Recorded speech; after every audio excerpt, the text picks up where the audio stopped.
Good afternoon, everybody. Good afternoon, ma'am. Okay. Welcome to my class.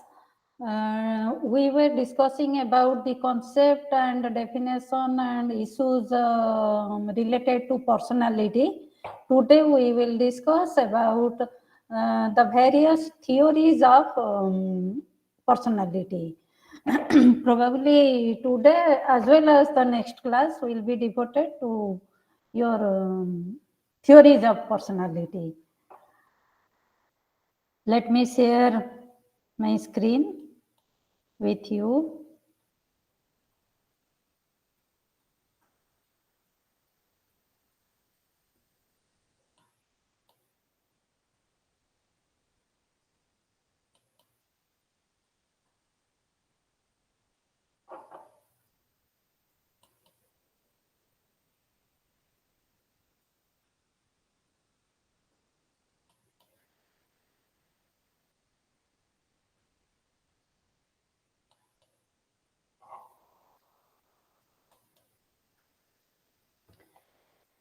Is the screen visible to you? Yes, ma'am. Okay. So today we will discuss the most influential theory of personality that was given by Sigmund Freud. Sigmund Freud adopted a psychodynamic approach. Sigmund Freud developed a collection of theories which have formed the basis of the psychodynamic approach to psychology. He was a physician in Vienna, and he also worked with another Viennese physician, Joseph Breuer. Joseph Breuer was a physician who was treating his patients, especially mentally ill patients, simply by talking about their problems. Freud worked with Breuer and learned from him the importance of free association.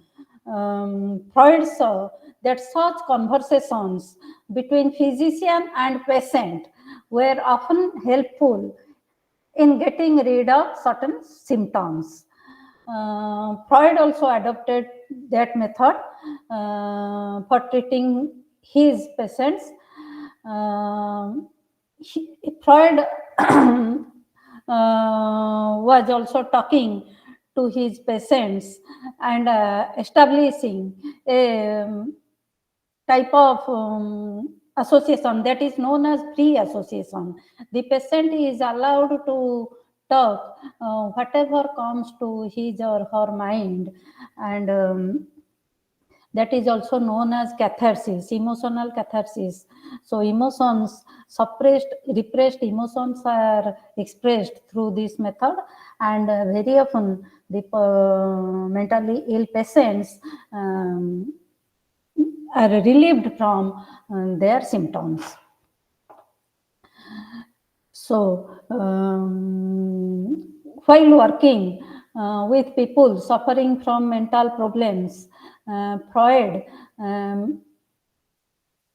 became interested to understand how their symptoms came to be, how these symptoms develop, and why this talking procedure produced change.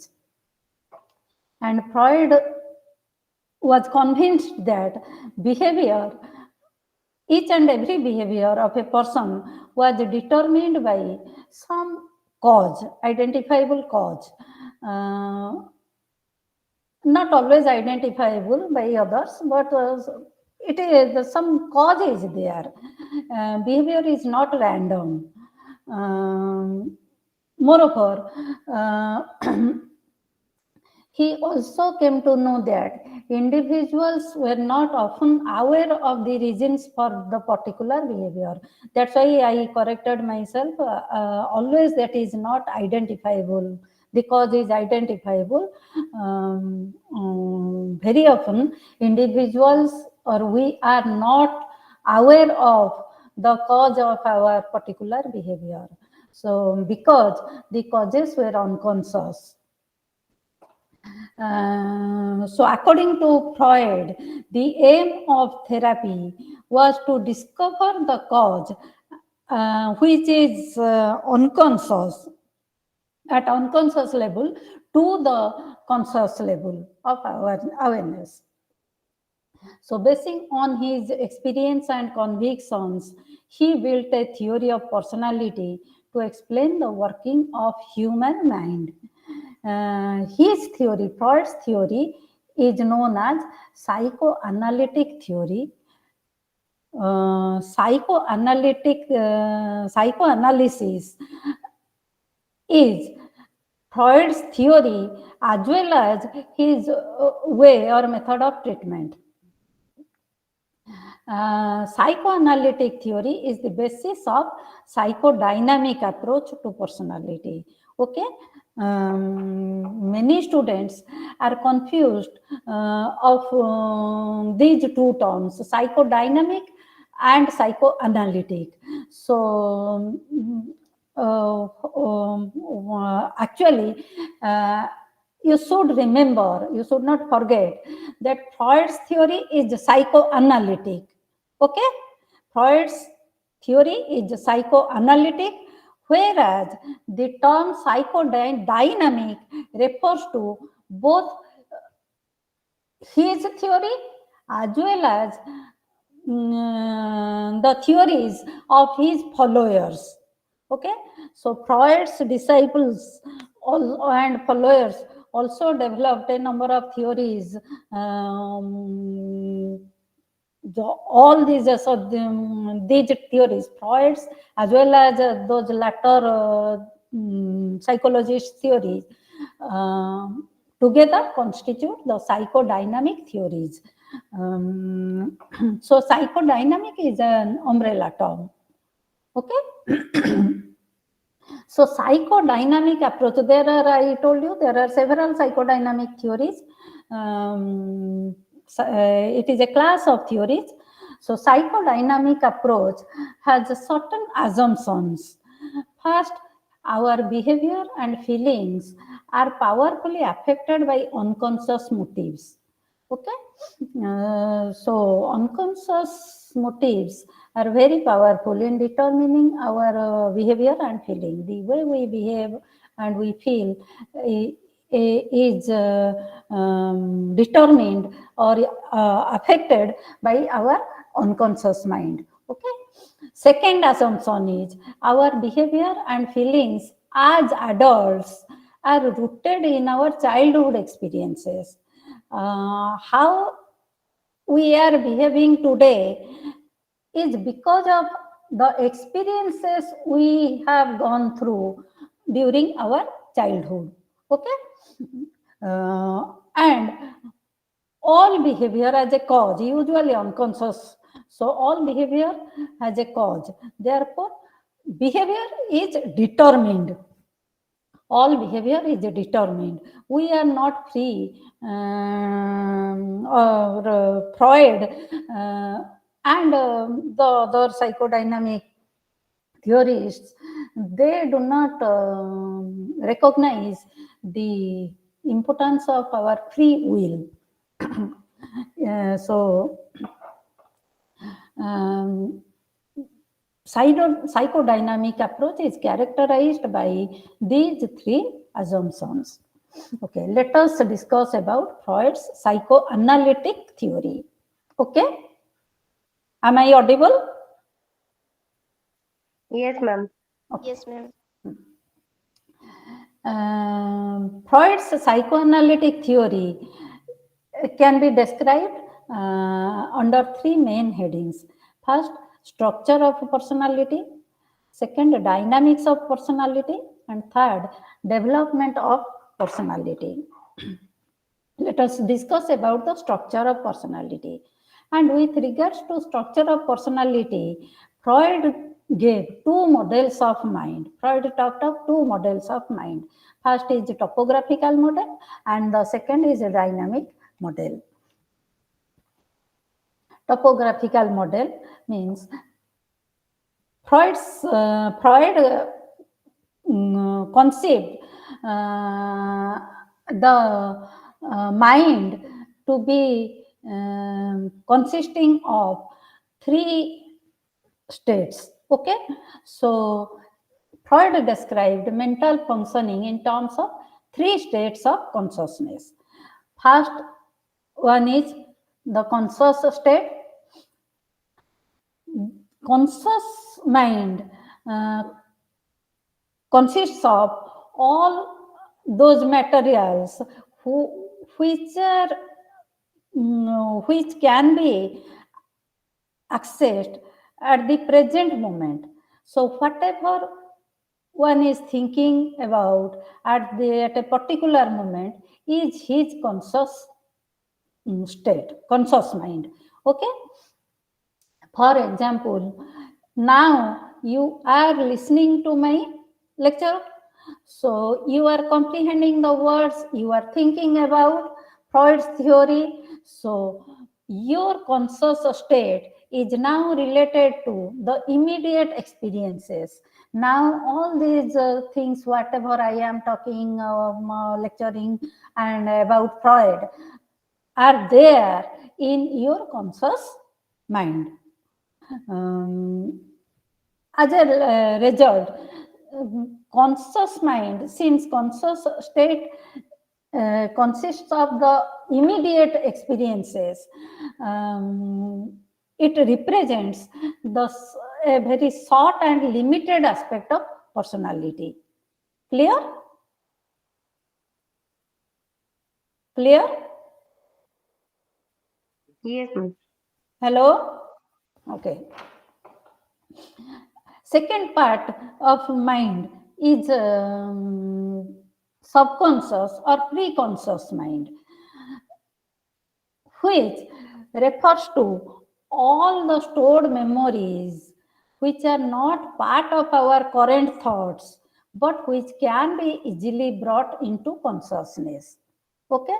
They are not there in our conscious mind, but we can very easily brought back these experiences into consciousness. For example, what you have taken in your breakfast today or lunch today, even though you are probably not aware about the your lunch menu or breakfast menu before the question was asked, you were listening to my lecture, you were not thinking about your the food you have taken in your lunch. Okay, but when I ask you about the lunch, you immediately can answer it. Okay, so even though you are not aware, you are not thinking about it, but before I asked you, but it was there in your subconscious or preconscious state, and when I asked you, you are bringing it into your consciousness. So the desires, wishes, thoughts, and feelings which are not conscious at the present moment but could be recalled after making some efforts are stored in your subconscious or pre-conscious mind. Okay? Understood? Yes, ma'am. The third state is the unconscious mind. So unconscious mind contains all of the memories and desires and elements of which we are unaware. Completely we are unaware of them. According to Freud, some of this material was never conscious, but much of it consists of material which caused so much anxiety that it was pushed out of consciousness and repressed. So, all these materials which caused so much anxiety that we have repressed them forcefully, we have sent them to our unconscious mind. So Freud felt that this part of the mind was not directly accessible to awareness. Without the help of a psychologist, you or we cannot access our unconscious desires or unconscious experiences. So, what we learn? Material passes easily back and forth between conscious and the pre-conscious. Okay, whatever there in our pre-conscious mind can very easily be brought to our conscious mind. So it is easy. Material from these two areas can slip into the unconscious. Okay, truly, unconscious material cannot be made available voluntarily. We cannot bring them to conscious level at our own free will. We need a psychoanalyst to bring out the materials from the unconscious to the conscious. It is not easy to bring them to conscious level. And Freud used the metaphor of an iceberg to help us in understanding his topographical model. According to Freud, only 10% of an iceberg is visible. That is our conscious mind. Okay, whereas the other 90% is beneath the water. Have you seen an iceberg? Just the tip of the iceberg is visible over the water level. 90% of portion of it is beneath the water, and that 90% contains your pre-conscious and unconscious. The pre-conscious is allotted approximately 10% to 15%, whereas the unconscious is allotted 80% of our experiences. So most of our experiences and desires, motivations, conflicts are there in our unconscious mind. Okay? Am I audible? Yes, ma'am. Yes, ma'am. Thank you. Then let us discuss about a dynamic or structural model of mind. I told you Freud gave two models of mind. Freud discussed. The second model of mind has also three parts: the id, ego, and superego. Id corresponds to what we desire. Ego corresponds what can be realistically obtained, and superego corresponds to the question what our moral code tells us is right or wrong. So, id id consists of all our desires, unconscious desires. Id is present at birth and is totally unconscious. Okay, it is that part of the personality which deals with immediate gratification of our instinctual needs like hunger, sex, sexual desires, and aggressive impulses. So it is governed by the pleasure principle. Id tries to get pleasure by satisfying or gratifying its needs or desires, and again it wants immediate gratification by any means. It always wants to get pleasure by satisfying the needs. So it is governed by the pleasure principle, and it demands the satisfaction of desires without regard for the consequences. Okay. Suppose I want to, you are eating some, eating an ice cream, and I see it.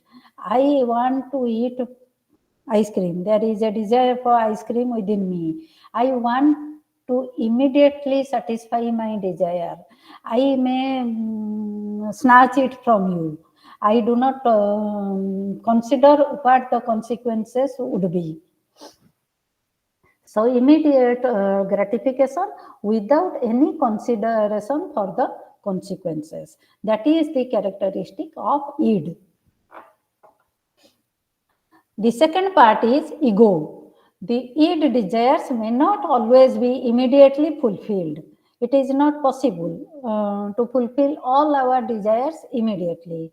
So, because we live in a world, and in reality it is not possible, in a real world it is not possible to gratify always immediately our id desires. So the ego involves perception, reasoning, learning, and all other activities necessary to interact effectively with the reality, with the world around us. So ego considers whether the satisfaction of these id needs uh, is possible in reality or not. So ego works on reality principle. Okay. Then comes the third part, the superego. Superego develops as children are exposed to the moral values of their parents. In this setting, the child accepts and internalizes the parental views of ideal behavior and their moral values as to what is right and wrong. So, these two aspects of superego are known as ego ideal and conscience.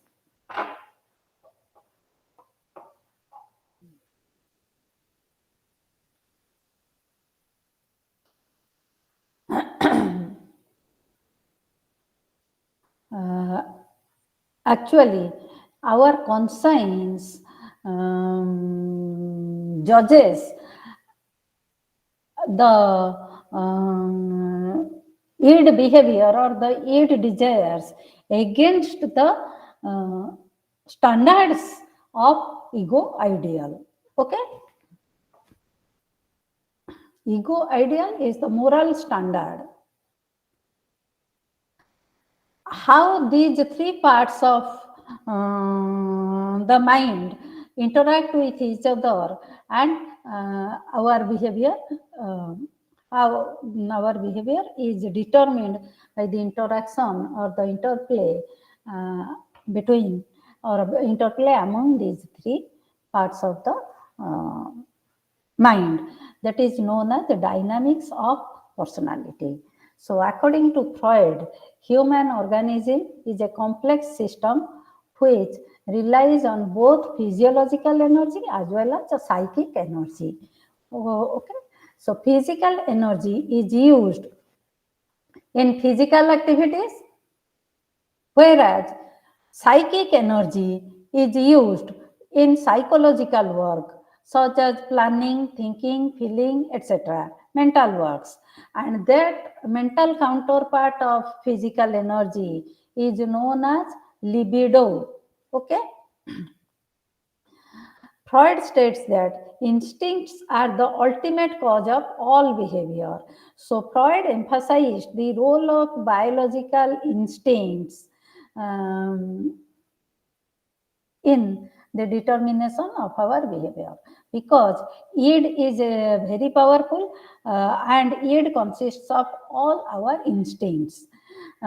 Freud talked of two basic instincts. There is a life instinct known as eros, due to which we love others, create new things, and the second instinct is, according to Freud, is thanatos, or the death instinct. Death instinct is destructive, and due to thanatos, we become aggressive and violent. So all these destructive behaviors are related to thanatos, and libido is the known as psychic energy, is the source of energy, psychic energy, and libido is thought to come from these two main instincts. And how the interplay between among these three parts of the mind take place is that we are ultimately governed by our biological instincts. So id demands immediate gratification of our instincts, and superego, our conscience, measures the its desires against the ego ideal, whether it is moral, whether it is right to satisfy these desires right now or not. So the superego doesn't let the id satisfy its instincts. So there is always conflict between the id and the superego. And ego, which is more related to the real world, ego tries to maintain a balance between these two parts of the mind, id and superego. So what ego does, ego tries to satisfy the needs. Need has to be satisfied. If the instincts or the needs are not satisfied, anxiety, the organism experiences anxiety. So ego tries to satisfy the need, as well as ego also doesn't try to want to displease the superego. Okay. So it adopts a reality principle, and it tries to satisfy the desires in such a way that the superego, method of satisfaction doesn't, or the id desires doesn't look contradictory to the ideals of the superego. So in its attempt, ego very often changes the reality, slightly changes the reality, so that our desires could be satisfied, as well as it doesn't create anxiety. And superego, it is not contradictory to the superego. Okay, so This is known as defense mechanisms, ego defense mechanisms. So, ego has a very important function, that is the defense mechanisms. Psychological defenses are the way the ego deals with anxiety. Okay, so in the face of anxiety, why anxiety is created? Because it doesn't gratify its needs, its desires are not gratified. So by gratifying the desires, anxiety will be reduced. So ego wants to, with the help of defense mechanisms, ego tries, attempts to reduce anxiety, but it is in a way that is not contradictory to the ideals of the superego. Okay. Some of the important defense mechanisms described by Freud are given below, are discussed now. First, denial. Denial is a very primitive defense mechanism. In denial, we deny the source of anxiety exists. We do not accept that we experience any anxiety. Okay. The most primitive defense mechanism is repression. Repression is banishing the memory, pushing the old bad memories out of our conscious mind and pushing them to unconscious mind. Then regression is another defense mechanism. Regression involves moving back to an earlier stage. The person shows the regression. How would we know that the person is using regression? The person shows the behavior which is not appropriate to his actual age. He shows a type of behavior appropriate to an younger age. Okay, earlier stage of defense mechanism, earlier stage of development. Suppose now I will be dressed like a teenager, or you will talk like a 3-year-old child. That is a regression. Reaction formation is another defense mechanism. Reaction formation is doing or thinking just the opposite. Many people who hate somebody so in their behavior as if they love that person very much. Projection is a defense mechanism in which we ascribe unwanted impulses to someone else. Suppose I am angry with you, but I say that you are angry with me.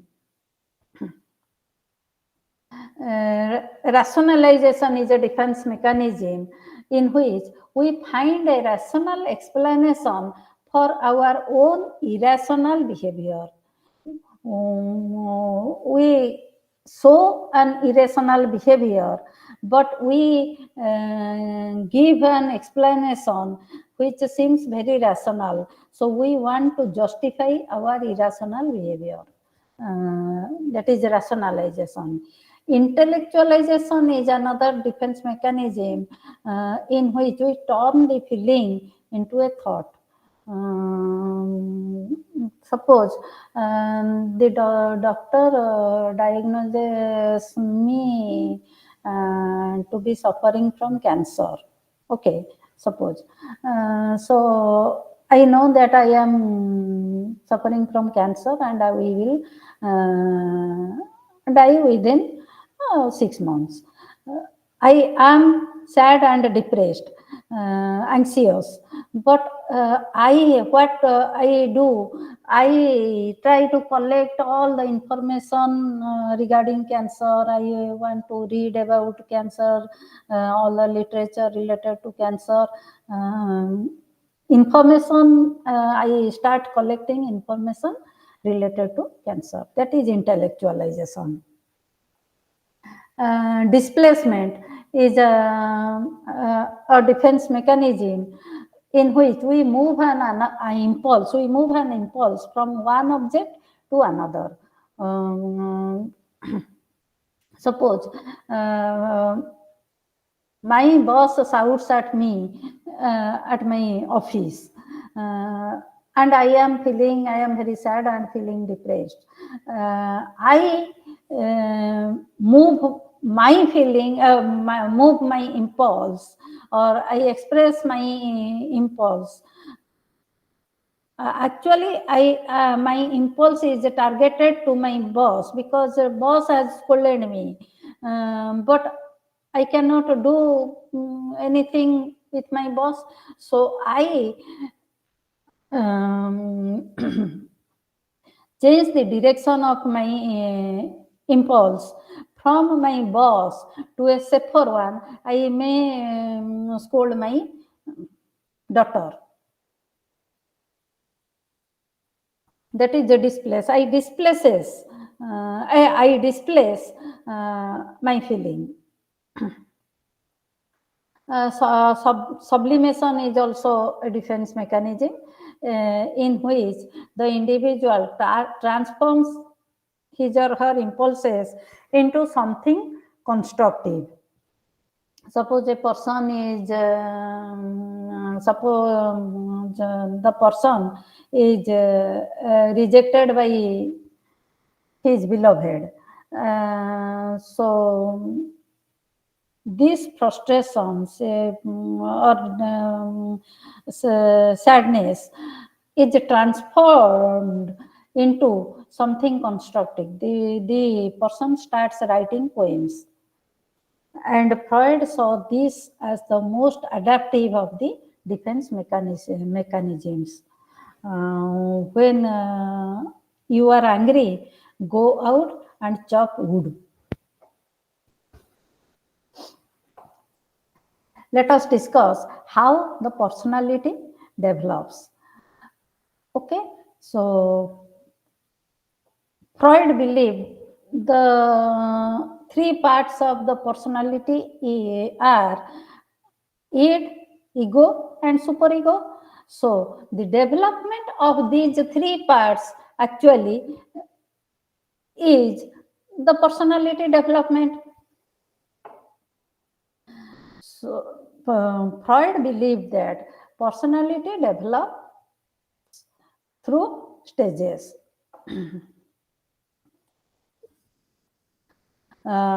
Based upon a particular erogenous zone. What is erogenous zone? So, according to Freud, personality develops through 5 different stages, and in each stage, a part of the body is the site for getting pleasure. So, a particular part of our body is the source of pleasure in each stage. That site is known as erogenous zone. So each stage has a different erogenous zone. Freud believed that as we develop through stages, the erogenous zone shifts from one part of our body to another part of our body. So, during each stage, an unsuccessful completion means that a child becomes fixated on that particular erogenous zone. That means, I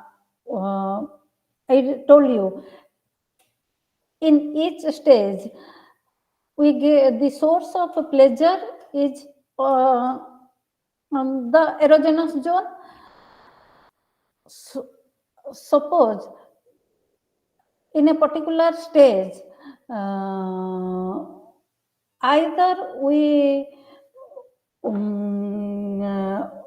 are under satisfied or over satisfied with that pleasure related to that erogenous zone, then we are fixated to that erosion, that stage.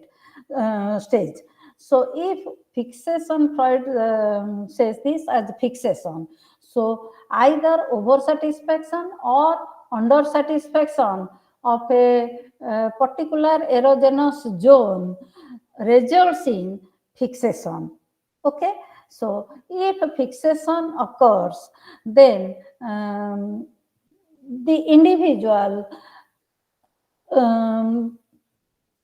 of course he will develop and grow in his age will increase, he will become adult, but when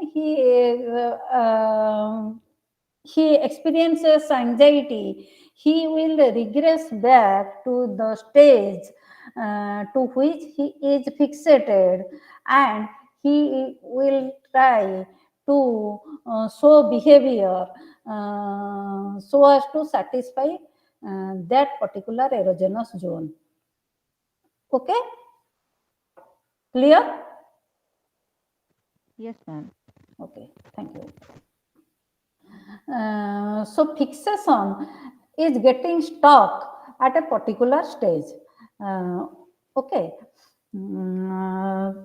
The 5 stages of development are known as psychosexual stage. So since Freud emphasized on sexual gratification of sexual desires, he believed that personality develops with the developing sexuality of the individual. Okay, and that's why his stages of development are known as psychosexual stages. So there are 5, and this is known as psychosexual development of personality. The first psychosexual stage is the oral stage. Oral stage continues from birth to approximately 18 months, 1.5 years. Newborn babies are initially limited to sucking and drinking. Okay, so they cannot do many works. They only get pleasure from sucking the breast. So their sexual instinctual drive is focused around the mouth. So the erogenous zone during this stage, oral stage, is the mouth. During this stage, the child is focused on oral pleasure. Too much or too little gratification can result in an oral fixation, as we have already discussed. Too much or too little satisfaction can result in fixation. So if the person is fixated to the oral stage, or oral fixation occurs, it becomes, we can say that the person has an oral personality. So oral personality can be evidenced by a preoccupation with oral activities. This type of personality, they get pleasure from the use of their mouth. So they have usually they have a stronger tendency to smoke, drink alcohol, eat a lot, or bite his or her nails. They are usually very talkative. So they use their mouth to get pleasure. So personality wise, these individuals may become overly dependent upon others, they usually follow others. Dependent, they become very dependent. On the other hand, they may also fight these urges and develop pessimism and aggression towards others. The second stage, according to Freud, is anal stage, which continues from 18 months to 3 years. Okay. This anal stage coincides with toilet training in the child. Around 18 months or 2 years, the child toilet training of the child starts. So the child is told to use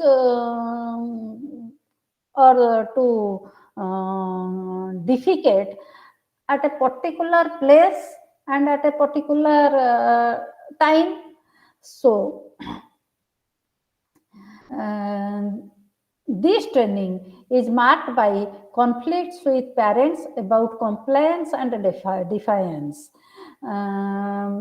Thus, as the parents emphasize on the use of toilet at a particular time, and they do not allow the child to pass stool whenever and wherever they want, the child's focus becomes the anal region. So the focus of pleasure is on eliminating and retaining fecal feces.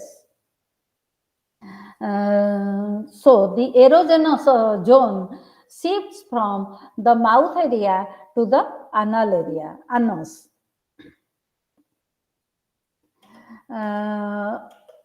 Out of this control, which type of control?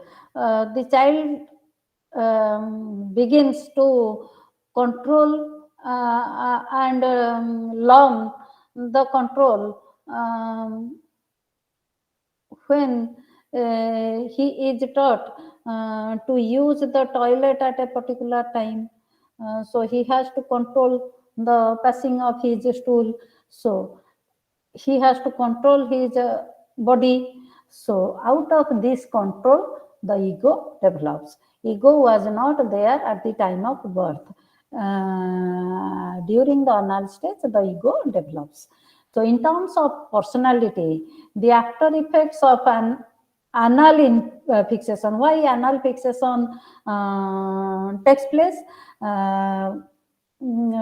Either suppose the parents are very strict with regard to the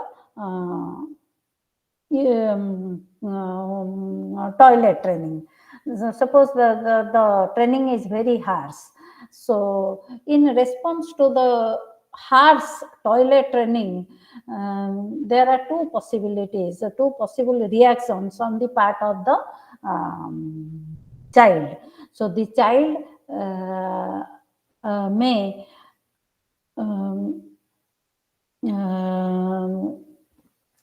want to pass a stool, revolt against his parents, and passes a stool every now and then, whenever and wherever they, whenever and wherever he or she wants. You must have seen such type of children. This is known as anal expulsive type of personality. The second possible reaction to harsh toilet training is the child doesn't want to pass the stool at all. No stool, no mess, no punishment from the parents. So that is known as anal retentive type of personality. Anal retentive type of adults, those have anal retentive personality, they are very obsessed with cleanliness, perfection, and control. On the other hand, again, they are very miser, anal retentive persons. And anal expulsive persons, they are very messy, disorganized as adults. They are very disorganized. They keep their belongings here and there. They are very disorganized. The third stage of third psychosexual stage proposed by Freud is the phallic stage. The phallic stage continues from age 3 to 6. The phallic stage is one of the most significant in the Freudian model. Actually, the word phallic comes from the word phallus, Greek word phallus, meaning phallus means penis. As the name suggests, the pleasure zone now switches to the genitals. So children in the phallic stage have sexual attraction towards the opposite sex parent. A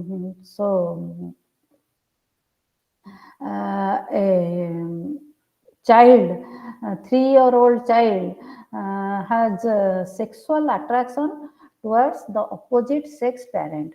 This is known as the Oedipus complex. Oedipus complex is mainly related to a male child. So a male child has unconscious sexual desire for his mother. Because of this, the boy considers the father as a competitor to mother's affection.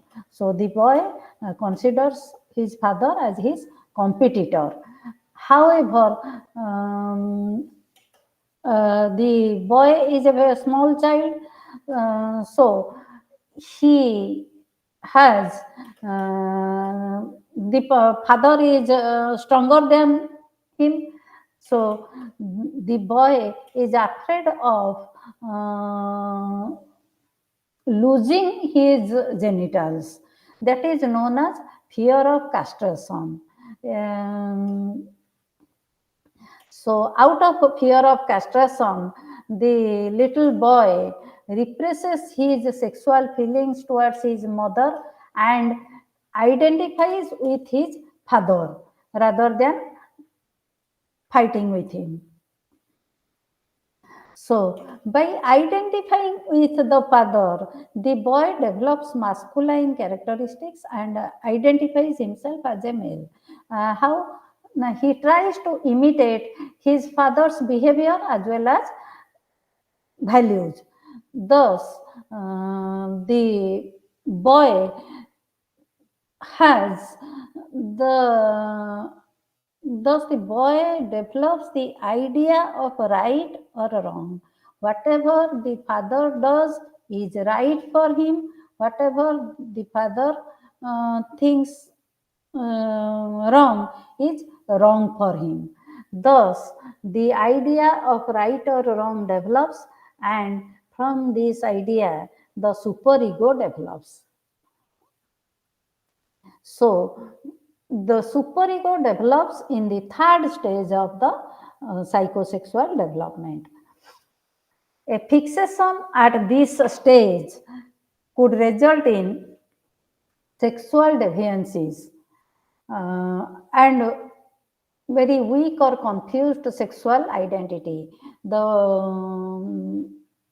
people who are fixated to the phallic stage are usually sexually promiscuous.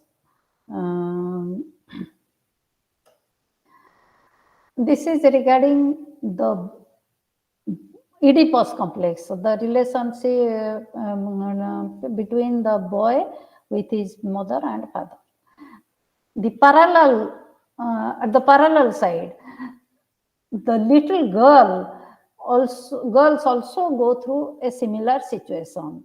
They develop unconscious sexual attraction toward their father. Opposite sex parent children develop sexual attraction toward their toward the opposite sex parents. So girls develop sexual attraction toward their father, and this unconscious sexual attraction of a girl toward her father is known as Electra complex. And so the parallel term of Oedipus complex is known as Electra complex.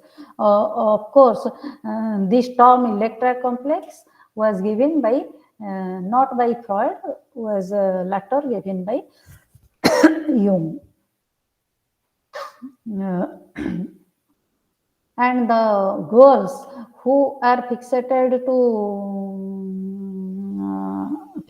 at the Pollic stage, the Pollic females, what they do, they usually are very competitive, very achievement oriented, and they try to dominate the males.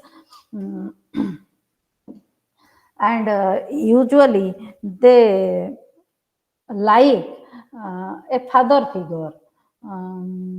They fall in love with or their sexual partner is much older than them in age. The fourth stage is latency stage. It continues from age 6 to puberty. The latency stage occurs before the onset of puberty and is marked by the dormancy of the libido. That means during the latent stage, the libido is dormant, is inactive. So sexual drives are channeled into more socially acceptable substitutes like academics and sports. So during this stage, schooling begins, and the children become more concerned with their school-related academic activities.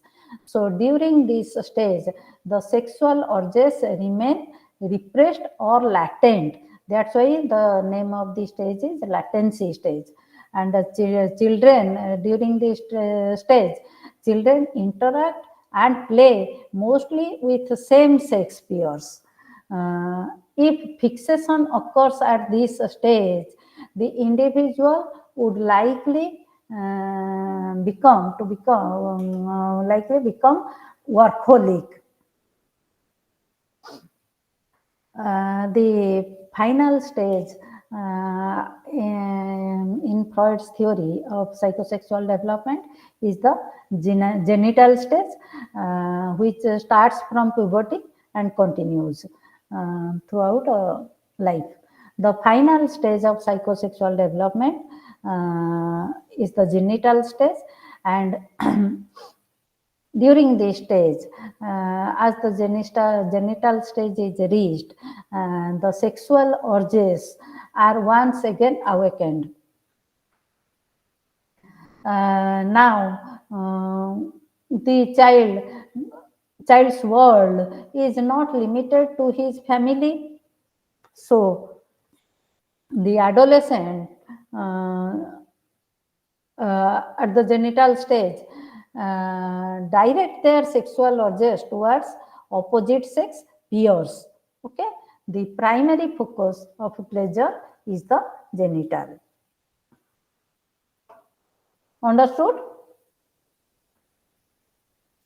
Hello? Understood? Yes, ma'am. Then let us evaluate Freud's theory. What are the merits of Freud's theory? Freud's theory is a complete theory of personality. It explains behavior, and in fact, it is the first organized theory of personality. It emphasizes the role of unconscious and early childhood experiences. Role of unconscious, many psychologists, they rejected, like the behaviorists, they rejected the role of unconscious, but more recent psychologists, the cognitive psychologists, now are recognizing the importance of the unconscious mind. The theory emphasizes the dynamic nature of behavior and defense mechanism of ego. The theory, Freud's theory, has generated a good amount of research work. It resulted in a serious interest in psychological treatment of mental disorders. So, psychoanalytic treatment is now also in use.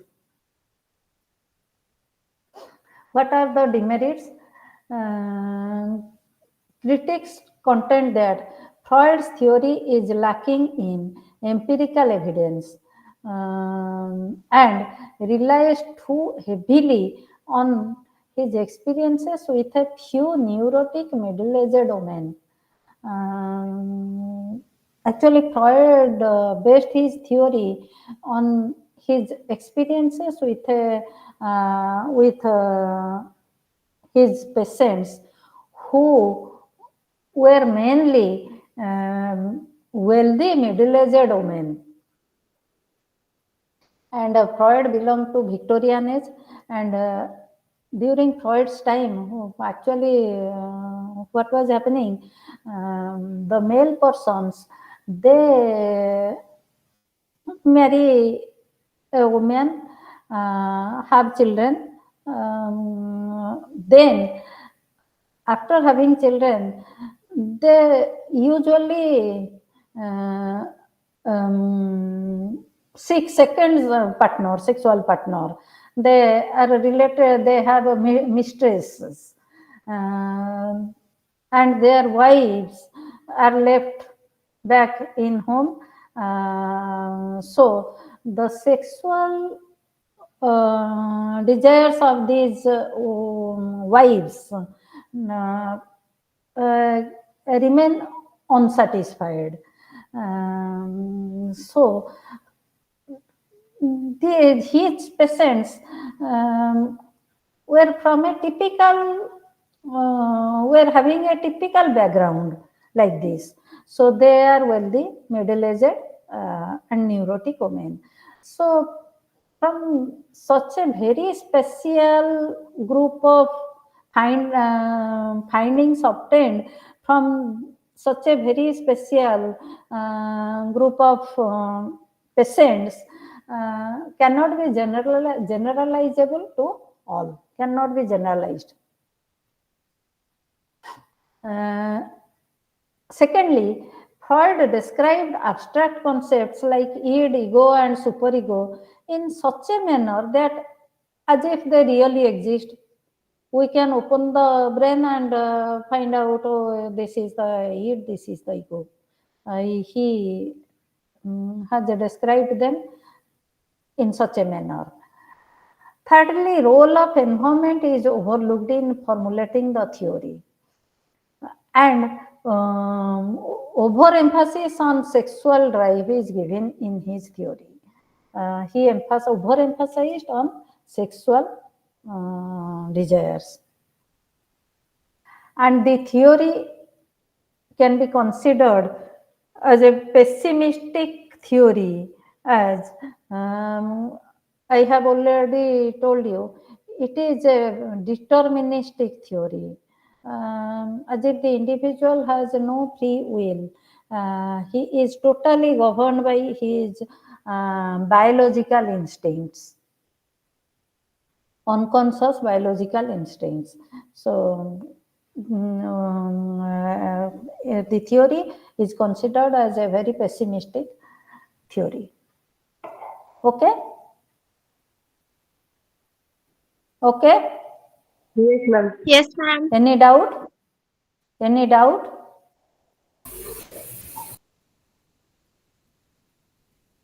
Any doubt till now? No, ma'am. Okay. So let us consider the theory of Karen Horney.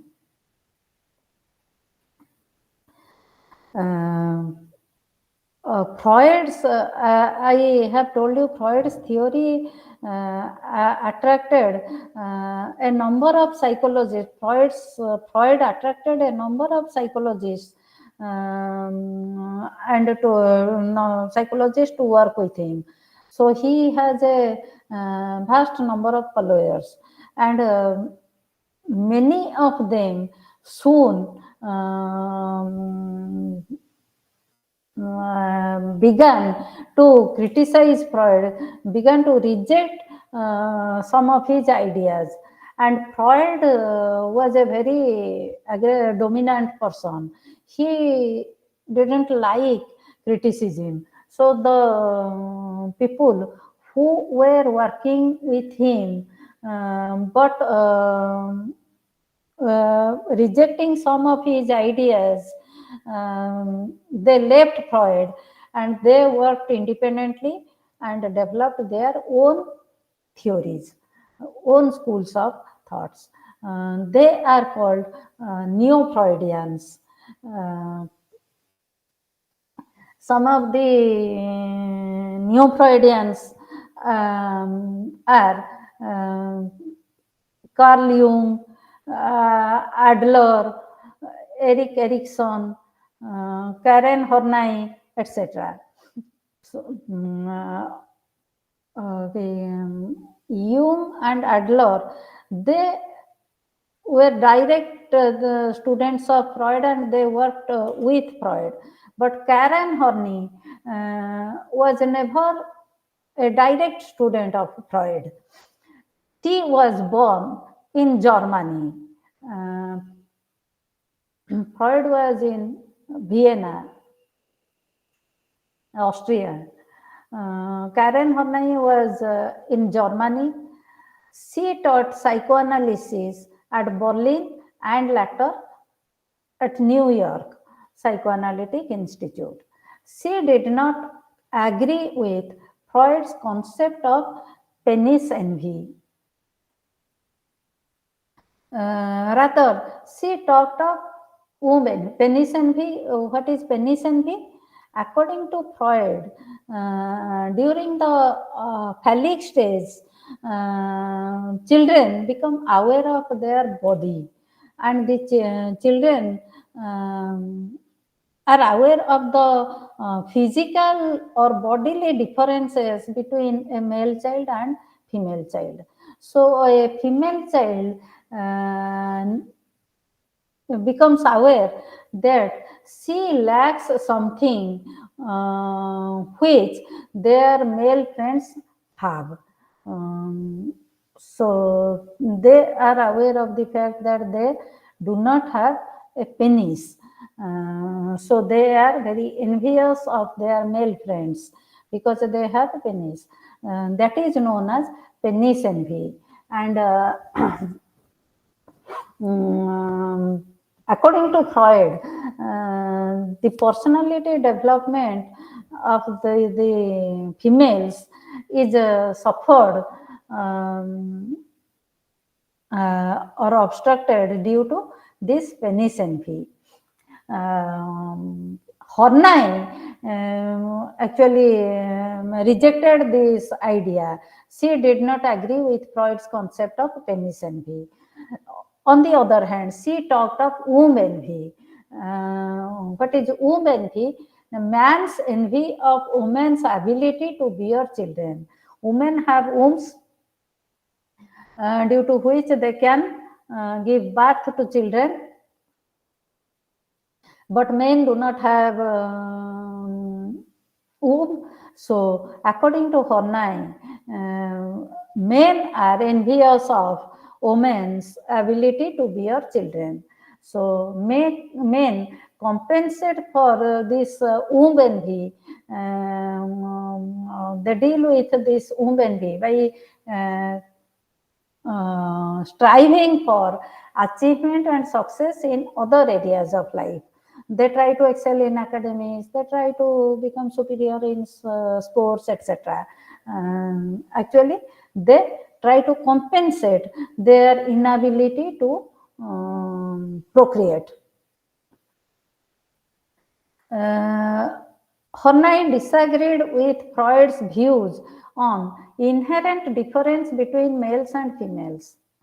Freud told that the males and females are inherently different because of their biological differences, mainly because males have a penis and girls do not have.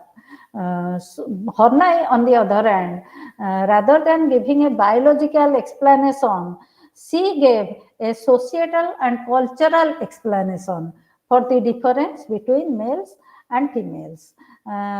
She believed that outside social and cultural restrictions, males and females are equal. Why males achieve more in academics and sports? Because females are oppressed in our society, in our culture. Females are not given as much as opportunities as males get. So outside these societal and cultural restrictions, if females are not restricted, they can achieve equally with the males. So males and females are equal.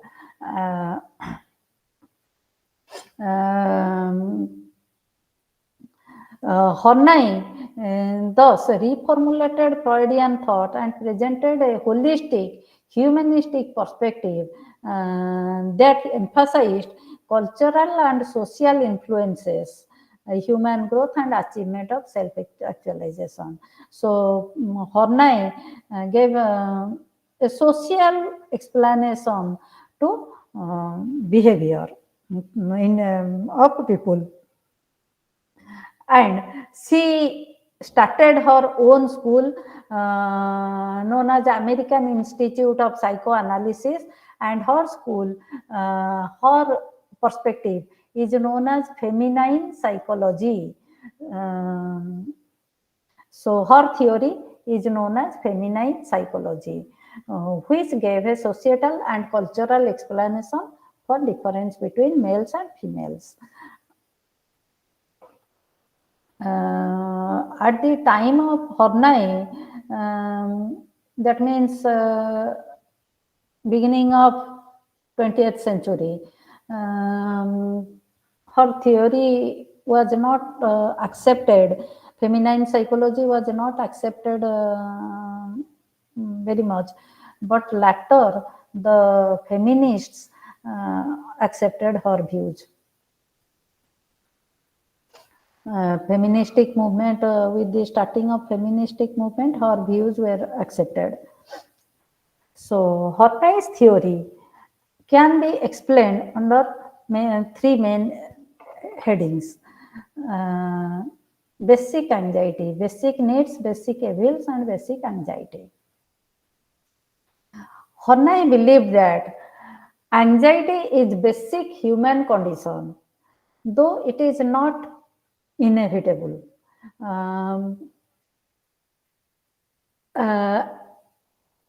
According to Freud, anxiety is inevitable, but Horney believed that it is not inevitable, but it is a basic human condition. It is a result of social force. Anxiety is a result of social force. Human beings, according to Horney, their essential challenge is to relate effectively with other people. So basic anxiety is a result of failure to relate with other people. If they cannot relate effectively with other people, basic anxiety results. So basic anxiety is a feeling of loneliness and helplessness, which result from feeling of insecurity in relations. Okay. So children at the time of birth are helpless and lonely. They need food, safety, love, care, warmth, etc. These are their basic needs. Children whose basic needs are met develop healthy self-concept. If the basic needs are satisfied, then children develop healthy self-concept, and they also develop effective ways of interacting with others. But when basic needs are not fulfilled, suppose parents or caregivers are neglectful, they do not respond to the child's need, they reject the child. In these cases, the basic needs are not fulfilled. So children feel insecurity in relations. That is basic anxiety. So negative environmental factors provoking insecurity in a child are basic evils. So what are the basic evils? Detachment, negligence, rejection on the part of the parents, or lack of love, warmth. These are the basic evils. Due to these basic evils, children feel insecure in their relation and develop basic anxiety. Okay? Okay? Okay, madam. Yes, ma'am.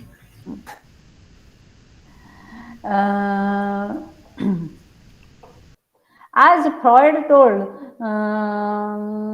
of defense mechanisms to deal with the anxiety, Horney also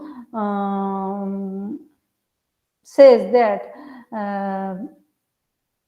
anxiety can be coped with some measures which are known as defense mechanisms, defense strategies. As Horney emphasized on interpersonal relations between the child and the caregiver, the basic her strategies of defense are known as interpersonal strategies of defense. In the face of basic anxiety, children develop certain defense attitudes or strategies to cope with the world and reduce anxiety.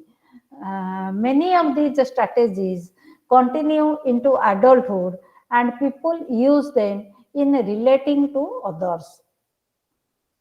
So these strategies are used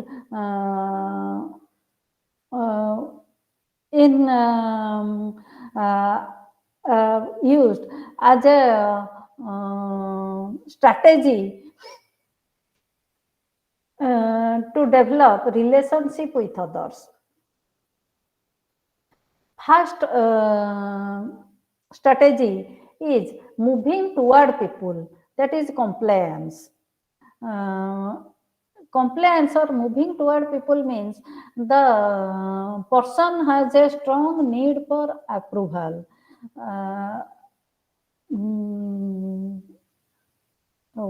Why basic anxiety is resulted? Because the children feel lack of love, lack of security, etc. So such a children who develop a strong need for approval may develop the strategy known as moving toward people. They have a strong need for approval from others, so they try to be loved by others. So they moving toward people is related to an artificial but strong attachment of people. It is moving toward people strategy is expressed through an artificial but strong attachment to people. Even very often they feel an attachment to people whom they do not know well. Their attempt to make the person love them creates a clinginess. The person may not love them, but they attempt to make the person love them.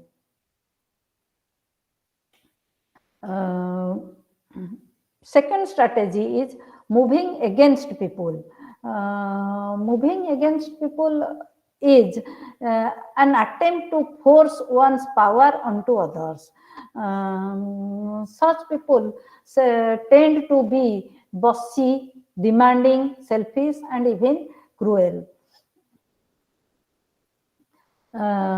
They are hostile, but they forcefully try to make other people obey them.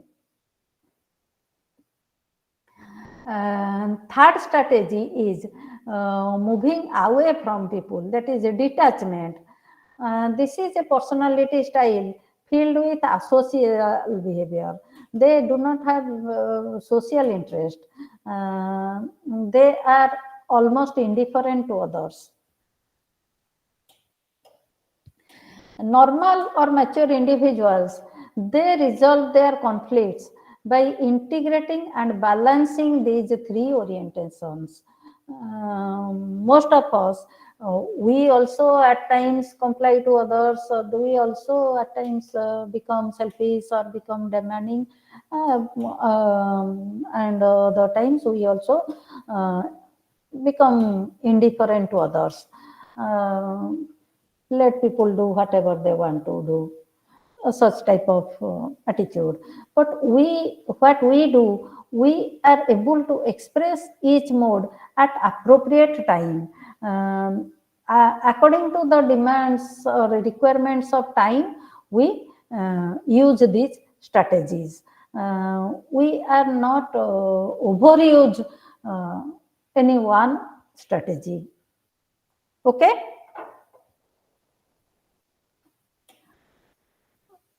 Clear? Okay, ma'am. So any overuse of any one strategy results in mental health problems.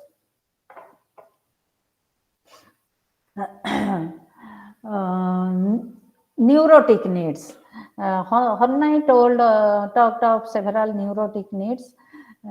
According to her, neurosis is a maladaptive and counterproductive way of dealing with relationships.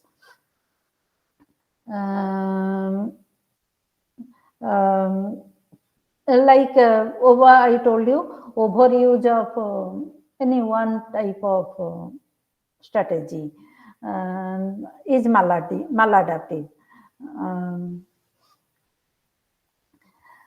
Children who grow up, please excuse me.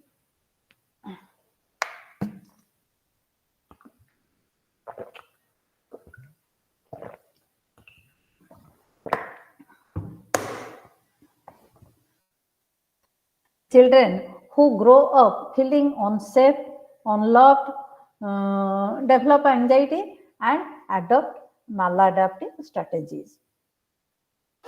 Neurotic needs are exaggerated or inappropriate striving for using any one of the three strategies. There are 10 neurotic needs working behind these three strategies. So Horney talked of 10 neurotic needs. And these neurotic needs are behind the interpersonal strategies of defense. Actually, these are strategies of interpersonal orientation. So, moving toward people is based on a strong need for affection and approval, and to have a dominant partner. So moving toward people, they want a dominant partner. They want to be dominated by their partner. That's why they comply, always comply, try to comply to their partner. Compliance is there. Secondly, moving against people. Moving against people, they behind the interpersonal orientation of being against people are the need for power, need to exploit, need for social recognition and prestige, need for personal achievement and personal admiration. These 5 needs, they are, they can result in the interpersonal orientation of moving against people. And need for restrict one's life, need for self-sufficiency and independence, and needs for perfection are the basis for detachment oriented interpersonal strategy, that is moving away from people.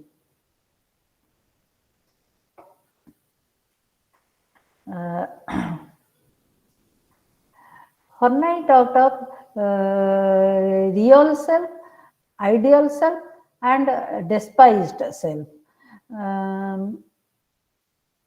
What is the real self? That is what we actually are, what we think we are. That is our real self. What is ideal self? What we think we should be. Suppose I think I should be a writer, good writer. That is my ideal self. And the real self and my perception about myself, what I am. In normal individuals, the idealized self and the real self largely coincide. Let me share a picture with you.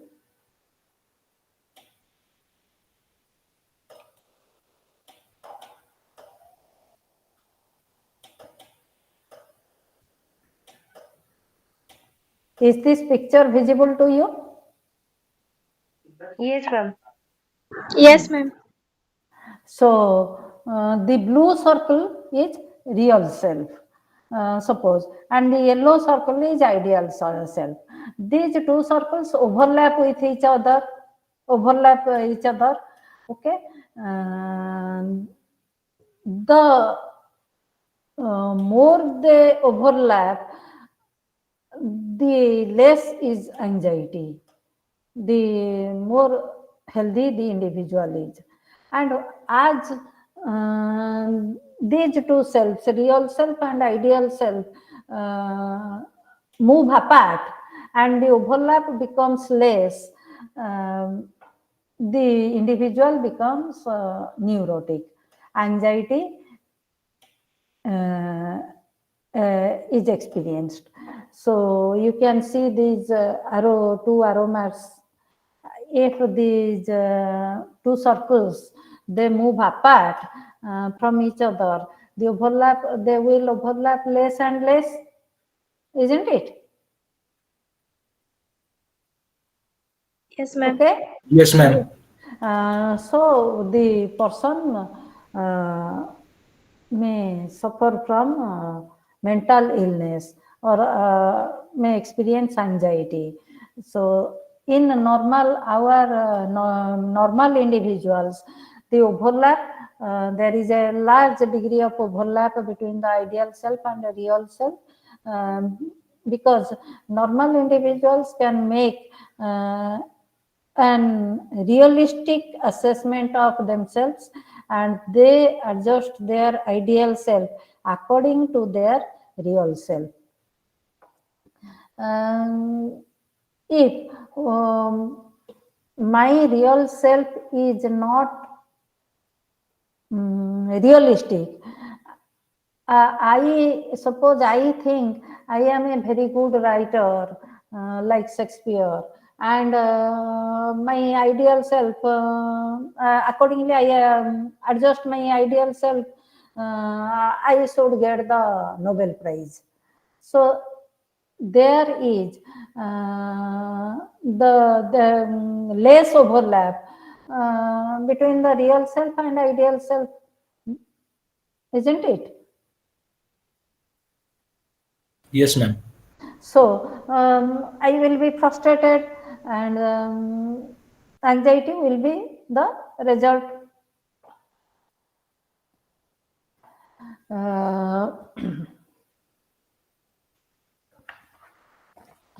Another thing, concept is a despised self.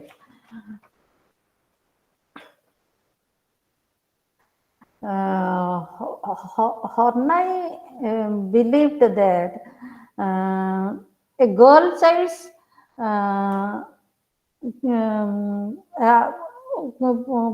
females, actually we have a male dominated society, and females born in male dominated society may be limited and oppressed due to their gender.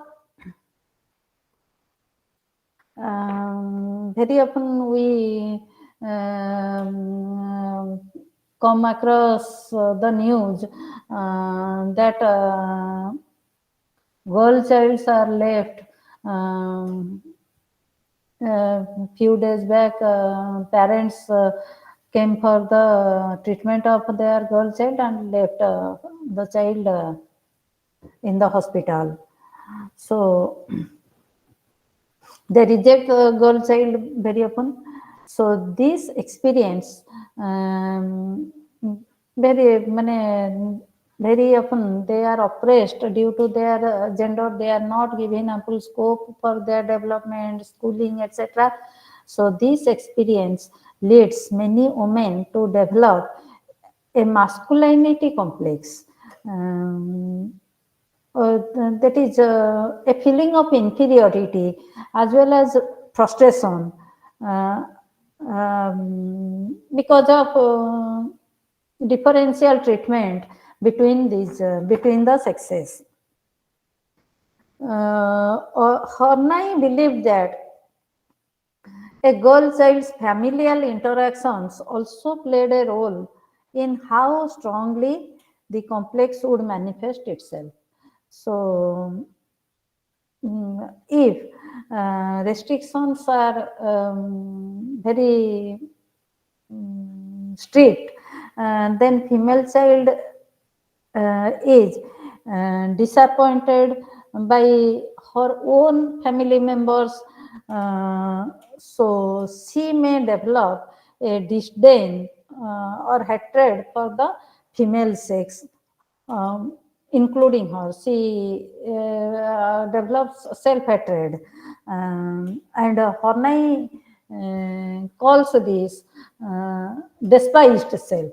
So despised self results from parental neglect, parental intimidation, etc. So this consists of perception of weakness and inferiority. The female child perceives herself as weak and inferiority.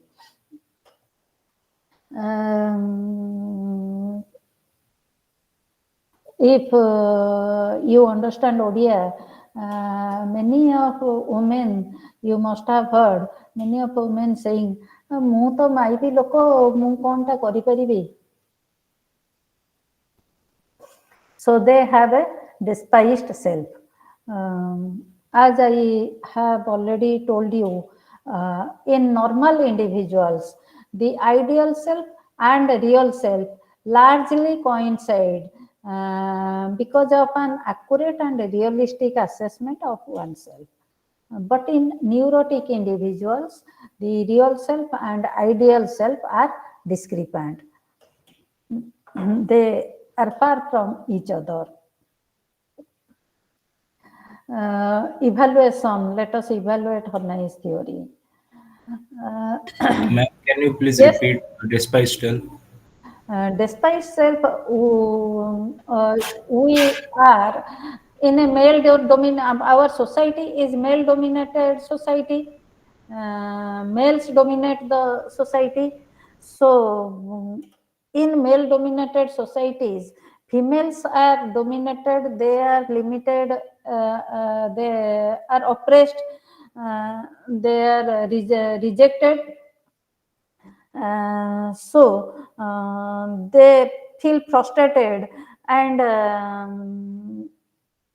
develop inferiority complex due to this differential treatment between the males and females, differential treatment given to the males and females. Actually, the girl child's interaction with her family members, with her parents, plays a role on how strongly this inferiority complex would manifest itself. When a girl child is restricted by her family members, intimidated by her own mother or parents, she may develop a disdain or hatred for herself. Not only for herself, for female sex in general. That is known as despised self. So despised self, we can say that it is the result of parental neglect, parental restrictions, parental rejection to the female child. Okay. Is it only is it only revolve around the female gender, or the Yes, male yes. counterparts can get it also? It is mainly related to female child. Due to the and female child develops self-hatred due to this differential treatment given to males and females by the society. Okay, ma'am. Thank you.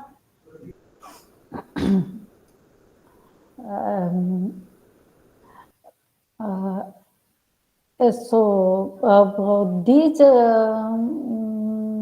views of Horney were not accepted at her time, but years after, with the this starting of feministic movement, these views were accepted, started being accepted.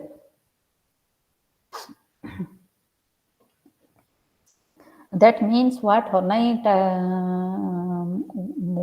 wanted to say, that males and females are not different with regard to their abilities or achievements, etc. Whatever differences we observe between them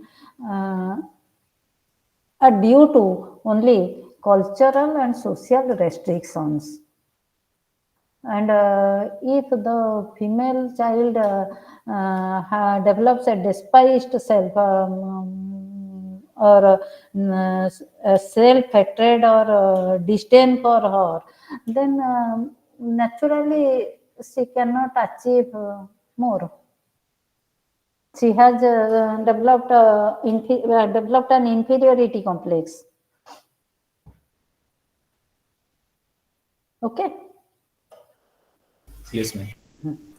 So let us evaluate Horney's theory. Horney, instead of describing personality in purely biological terms, emphasized on the role of family, larger society, and culture. And her theory is parsimonious or economical, means uh, with very limited concepts, she could explain holistically the concept of personality. Her views on gender equality were not accepted at that time, but later were accepted by feminists. The theory has empirical validity also. Her ideas on idealized self and real self were later used by Carl Rogers. The theory is heuristic. Heuristic, when we say a theory is heuristic, if the theory can generate research, more research, we can say that it is heuristic. Okay. And her ideas on ideal self based on shoulds, what I should be, have been used in this rational emotive therapy. So the theory has applicability also. However, many critics say that Horney's theory is limited in precision and comprehensiveness, and they also criticize that Horney's theory is limited to the neurotics. She puts neurosis and health on a single continuum. So neurotic, her ideas about neurotics are also generalized by her. She thinks these ideas based on the neurotics are also hold are true for the normal people.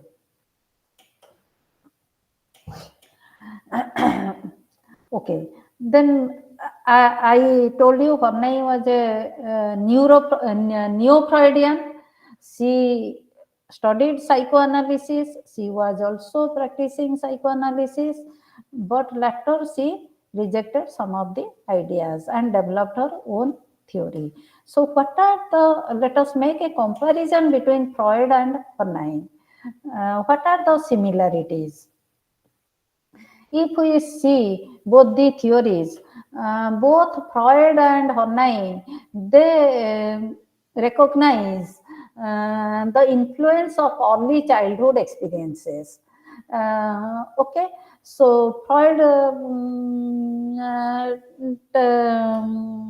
also emphasized the early childhood experiences during oral stage, anal stage, etc., gratification of needs, etc., during these stages.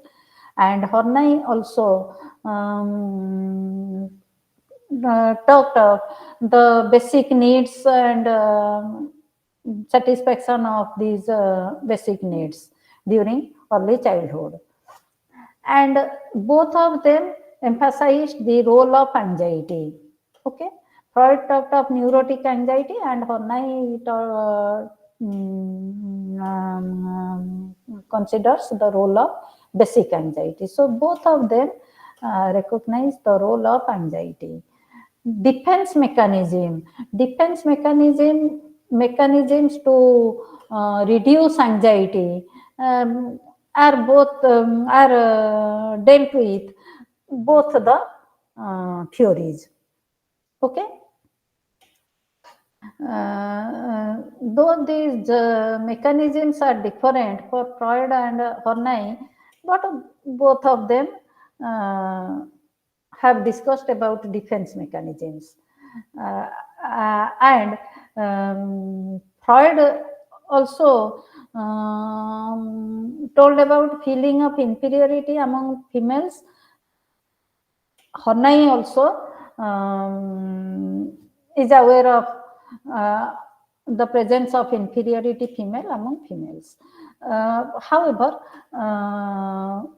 Freud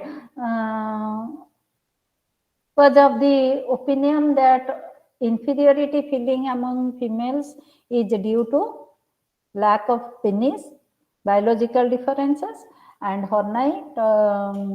Horney, feeling of inferiority among females is due to cultural and societal restrictions. Then what are the differences between the two theories? To Freud, biological instincts are important.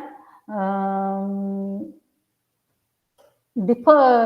Horney, environmental and social factors are important. Freud emphasized on sexual needs. Horney emphasized on safety and security needs. More and the neurotic needs Horney talked of are more of social needs type. They are not sexual needs.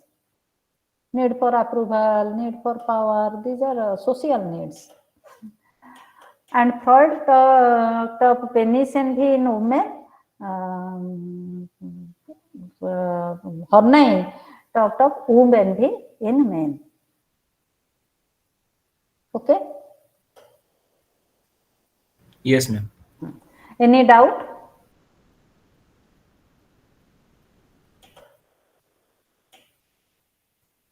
Any doubt? No, No, ma'am. Okay.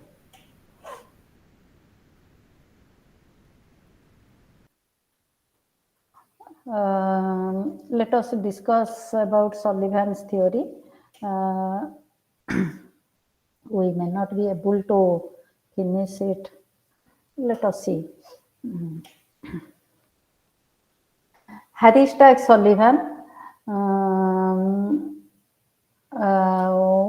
was also a doctor. Both Freud was a doctor. Excuse me, Horney ma'am. also. Yes. Ma'am, I'll just interrupt a little. I just wanted to ask something.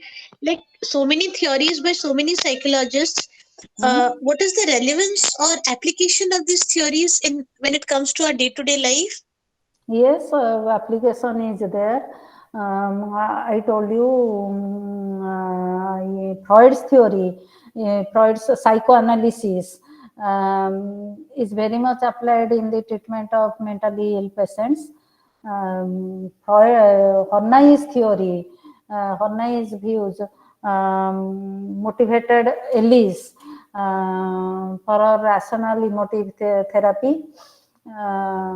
So we will discuss other theories, and many theories are not there in your syllabus, like Erickson's theory, etc. They are also used in schools and therapy treatment of mentally ill patients, as well as in counseling context. They are applied. Carl Rogers, person-centered psychotherapy.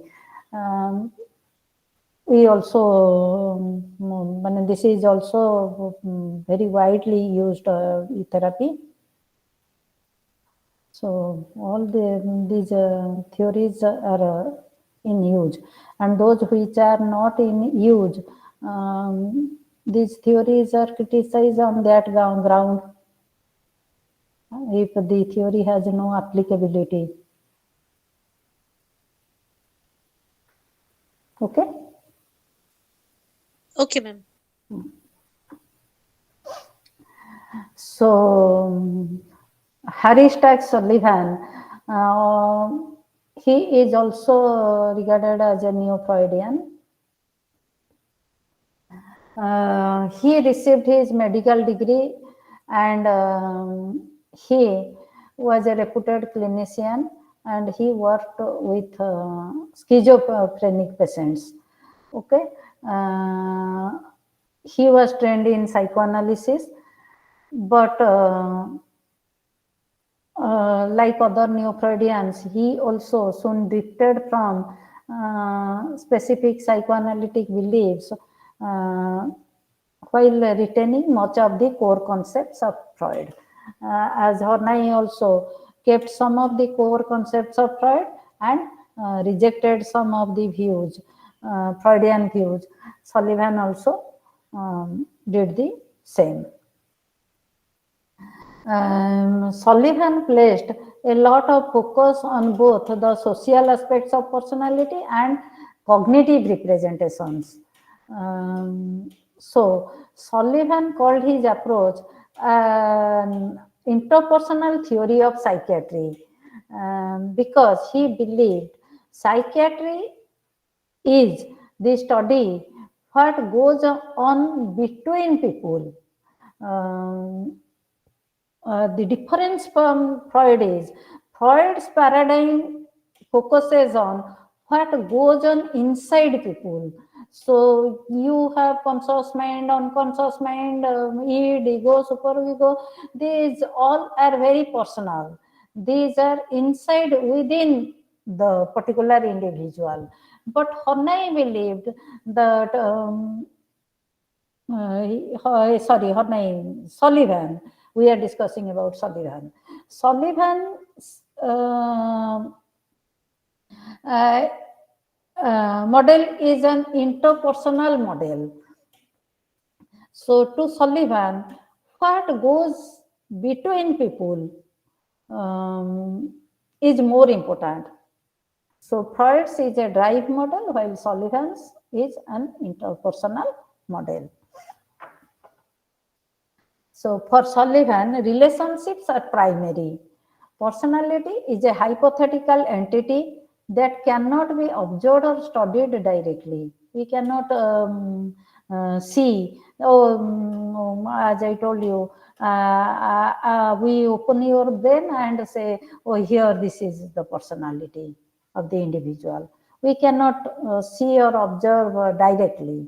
It is manifested in interpersonal situations. Personality is the way the person feels or behaves.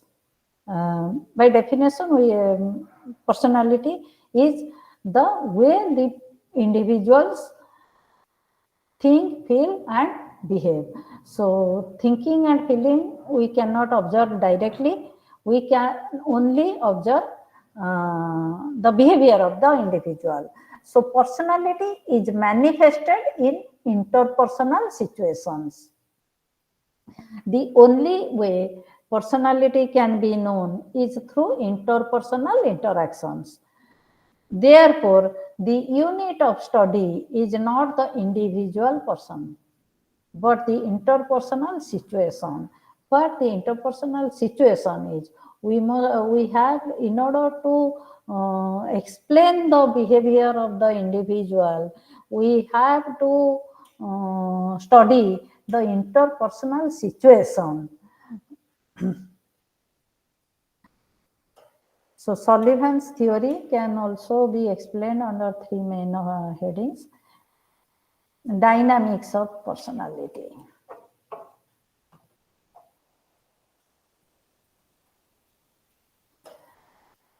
Sullivan conceptualized personality as an energy system. Energy exists either as a tension or as energy transformations. Tension is potentiality for action, or energy transformation is the action itself. Okay, so we have discussed that personality is the way the person thinks, feels, and acts. So these thinking, feeling, and actions need energy. So energy according to Sullivan, exists either as for your potentiality for action, you have the potentiality for action, ability for to act, or the action themselves. We can also say that energy exists observing the action. Observing the action, we can say energy exists. So actions also consists of energy, or actions also require energy.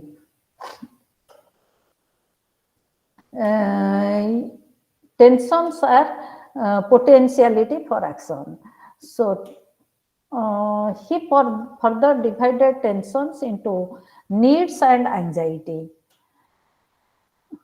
So potentiality for what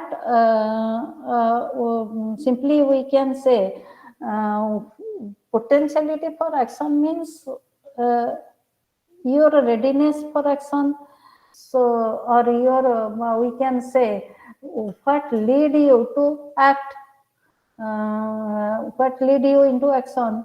These are tensions. So needs can lead you into action, and anxiety also can lead you into action. Needs can relate either to the general well-being of a person or to specific zones such as mouth or genitals. Freud talked that the oral needs, genital needs, so the needs are related or associated to specific bodily zones. He talked of erogenous zones, part of body, but Sullivan doesn't negate that needs are not related to or associated to specific body parts. He says, Sullivan says, needs can be associated with specific body parts, as well as it can be related to general well-being of the person. General needs can be either physiological, such as food or oxygen, or they can be interpersonal, such as tenderness and intimacy. Needs are conjunctive and call for specific actions to reduce them. So we have to perform specific action to reduce the needs or satisfy the needs. But anxiety is disjunctive and doesn't require consistent actions for its relief, according to Sullivan. All infants learn to be anxious through their relationship with their mother or caretaker. So infants have anxiety. Sullivan considered anxiety as the chief disruptive force in interpersonal relation. So we cannot maintain interpersonal relation due to anxiety, and that anxiety we have learned through our relationship with our mother or caretaker during our childhood. Okay, I think we should stop here and continue in the next class. Any doubt? No, ma'am. Okay, so madam T sliding रे T send करतले better होता काहा को share करबी मते मु number आपन नंबरटा दिंतु मु आपन को ये करत अच्छा 95 टिके खाली टिके कौन टिके टिके कौन madam madam, that's 95 834 834 96 96 079. 079. Yes, madam. Okay. So let us stop here. Thank you, madam. Okay. Thank you, madam. Thank you, ma'am. Okay. See you in the next class. Good night.